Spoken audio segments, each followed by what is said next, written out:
Hey everyone, it's Twitch65, and today we're back on the N-scale layout, adding some elevation to the tracks. Here's a look at my initial thoughts for the layout. A modified version of the Model Railroader magazine's Carolina Central Railroad, which I've renamed the Central PA Railroad. The big blue dot is where the pond or lake or mill pond will go, and the long skinny green rectangles represent a large scenic break disguised as a mountain ridge. I wanted to have a very modest climb on either end of the ridge on the curves, and maybe a tunnel over by the pond.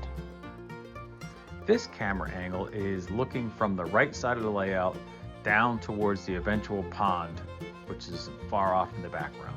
Behind the break, I added a passing siding that could hold a train running in the opposite direction, as I don't currently have a reversing loop built into the layout, but that may change in the future.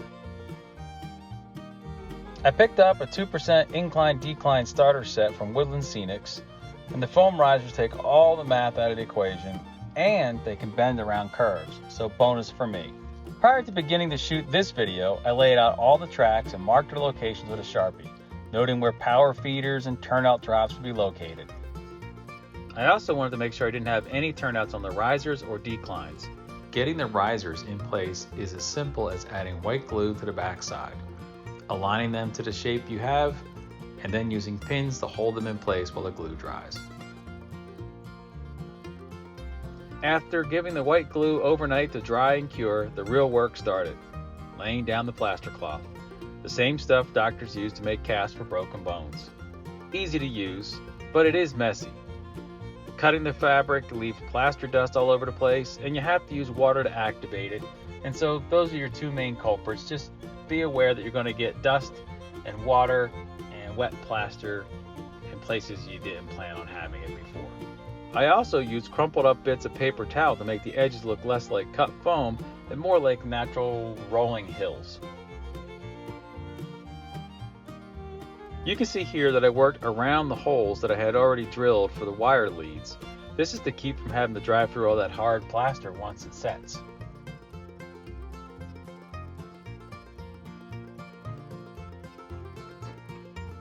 The rookie mistake I made was not taking my time to come back with some water and smooth over the cloth until all the little holes in the fabric were covered with plaster. So once it was completely dry, I gave it a couple of days. I got the regular old plaster of Paris out, the same stuff you can get at any old hardware store.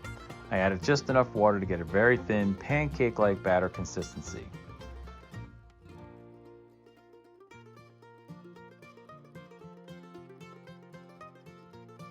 Starting with a spoon and a spatula, but I quickly just started pouring the plaster out of the paper cup and using my hand to smooth it and push it where I wanted it to go or where it just needed to cover.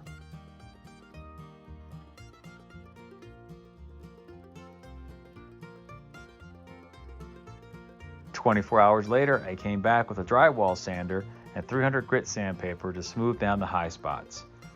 Old clothes and a dust mask and a vacuum are highly recommended for this job. With that task completed, it was time to cover all the white plaster. I chose to use a cheap acrylic craft paint in a dark brown color.